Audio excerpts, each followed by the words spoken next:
caught me while I was practicing. Well, as you can tell, I need quite a bit of that still.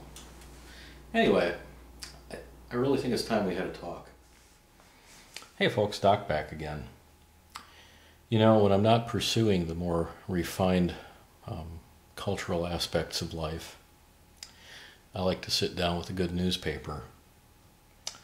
But here in southern Jersey, we're stuck with the Burlington County Times. So, oh well. But there are other things going on in the world that you hear about, and a few of them have been bothering me.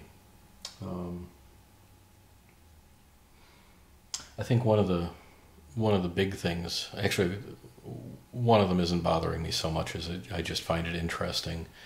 The one that bothers me is the assassination of Anwar al-Awlaki.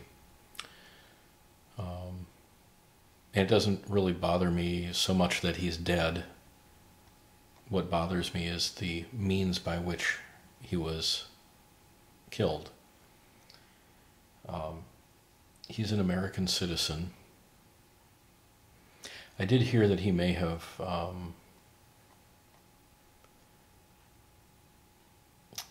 what do you say, denied his citizenship or rescinded it or whatever. I'm not sure if it's so easy to do that.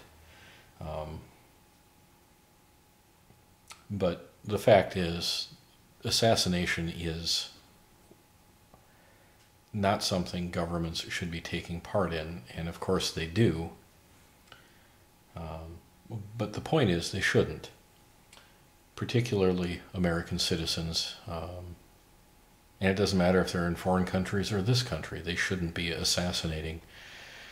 In the case of using a Predator drone, he had no opportunity to surrender.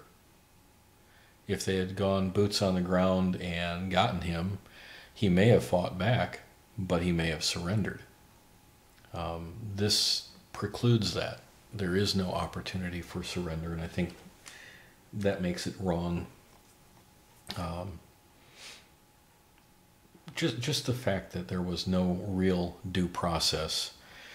Now, a lot of us, when we get emotional about this, we look at this guy who may have taken part in encouraging people to kill Americans, and our emotional self, probably given the opportunity to put a piece of lead between his eyes, would probably have done so, or at least would have, in their mind, would have done so. Whether presented with an actual opportunity, I can't answer. I probably wouldn't have. It's a whole different thing. Anyway, I just think it's wrong to take someone out without due process, particularly one of our own citizens who supposedly is protected by our rights. And I find it particularly humorous in a bad way. Maybe it's irony that Iran plots to assassinate someone. I think it was the was it the United Arab Emirates ambassador to the United States. They were in some kind of plan to assassinate him here in the United States. It involved the Mexican drug cartels, and we complain about that. We think, oh, that's terrible. They shouldn't do that. And it seems to be just the pot calling the kettle black in that case. And it brings to mind something else. It brings to mind about a year ago, maybe. There's a young man, Lone Star 54. Some of you probably subscribe to him. I don't know what happened. I don't have him on my list anymore, but I went to his channel, and it doesn't look like he's producing any more videos anyway. But I looked at one of his videos about a year ago, and he was making fun of the idea of WROL and people preparing for a ROL situation. He thought it was quite impossible and quite humorous that people even were worried about it. And here we have a perfect example of a country slipping into WROL. When a country can't abide by its own laws, or it begins to twist its laws and reinterpret them in ways that allow them to do whatever they want to, I don't think you can define that as anything but WROL. So hey guys, we're living in it right now. Don't have to wait for a zombie apocalypse or anything. Our government has given us a world without the rule of law. So congratulations to them. Now the thing that interests me was a video that Haas USMC did regarding open carry. Actually, it wasn't regarding open carry. He just happened to be open carrying while walking through Eugene, Oregon. And he was stopped by police. They harassed him. He cooperated with them. I would say he cooperated with them up to the point of allowing his rights to be violated. So he wasn't rude to them. He simply said, you know, I'm within the law. They asked him, do you understand what the laws are? He said, well, yeah, I do. That was pretty funny. Apparently the police officers didn't quite understand the law. Then they came up with some cock and bull story about a person being scared because he was open carrying. Although I don't open carry for two reasons. One, I live in New Jersey and I can't even conceal carry. Theoretically I could, but I don't think there are any cases of people actually being given concealed carry permits other than ex-police officers, maybe some ex-military, I'm not sure.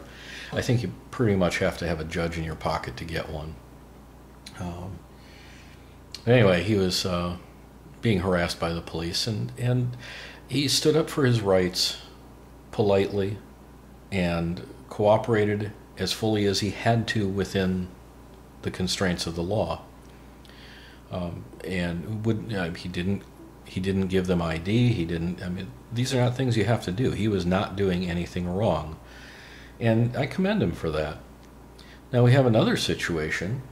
Some of you probably know Tony from Propaganda Buster, and Tony's a really nice guy, and just seems like a decent chap, and probably being raised in a different time and part of perhaps a different world, he was being harassed by police, and he was doing some videos of a commuter train, I think in Dallas, if I'm not mistaken. And he was shooting this footage to show friends of his in Japan and comparing the two commuter systems. And the police started harassing him. I would call it harassment because he was doing nothing wrong. That is my definition of harassment, when the police accost you for no reason. And what Tony did was completely the opposite. He offered complete cooperation above and beyond, including offering to allow them to search his vehicle. And I was just interested in these two different approaches in dealing with police harassment. Now, Tony, I'm sure, would say they weren't harassing me at all. They were just doing their job. I am pretty sure Haas would say, yes, they were harassing me. I wasn't doing anything wrong. They weren't doing their job. They were going above and beyond their job in a negative way. And I would have to agree with that, but I can't say anything bad about what Tony did. He did what he felt he had to do, and he was pleased to do it, I believe. He certainly didn't seem to have any negative feelings towards the police afterwards. So I just thought that was an interesting difference in the way we handle a very similar circumstance. So that's what I've been thinking about lately. I haven't been thinking about the marijuana dispensaries. Apparently they were denied their license or whatever. So New Jersey is safe from marijuana for another year. I know I'm scared about that. So anyway, have a great day, folks.